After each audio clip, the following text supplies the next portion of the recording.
Ça, c'est mon or. Et mon or, c'est mon argent. Voilà. Les pépettes.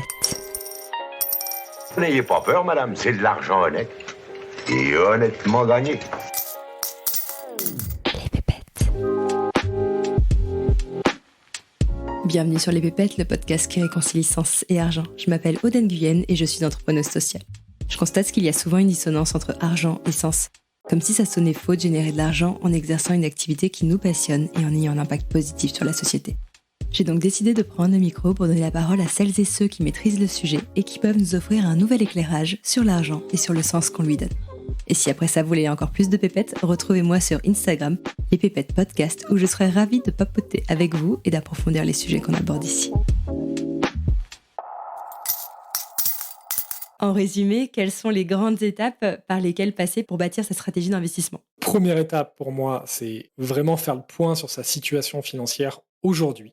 Ce que j'ai en budget, ce que j'ai en patrimoine, où est-ce que c'est, voilà, d'avoir une photo la plus claire possible de d'où on part.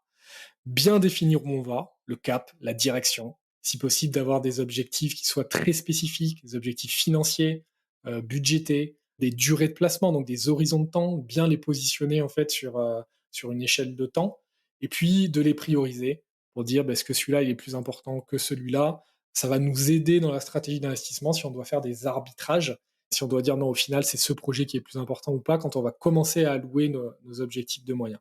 Une fois qu'on a ces deux extrémités, le point de départ, le point d'arrivée, il faut qu'on trace la ligne d'itinéraire pour arriver du point A au point B. C'est la stratégie d'investissement. Et là, on va d'abord commencer à confronter et se faire une idée entre mes objectifs de moyens, mes objectifs de résultats.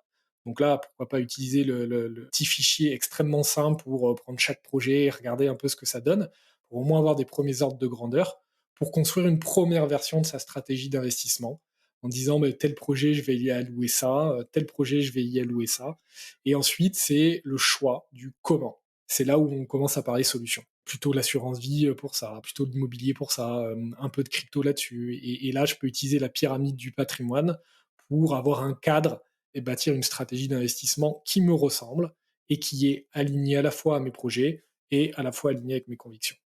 Tout ça, c'est un cadre qui, à un moment, permet d'avoir une clarté sur les solutions que je peux choisir. Et après, pour moi, c'est tellement pas figé, en fait. C'est-à-dire que c'est quelque chose qui vit et qui respire à la fois au gré de ton éducation, de ta compréhension, à la fois au gré de ce qui se passe dans le monde, et surtout au gré de ta vie et de tes projets. Construire une stratégie d'investissement, pour moi, c'est juste se mettre en mouvement. C'est faire les premiers pas vers, c'est s'ouvrir à des choses qui, au départ, nous intéressaient pas forcément parce que on avait des croyances, on dit ça marche pas comme ça, on se dit c'est pas pour moi, on se dit j'en suis pas capable, j'en sais rien, ce qu'on se raconte.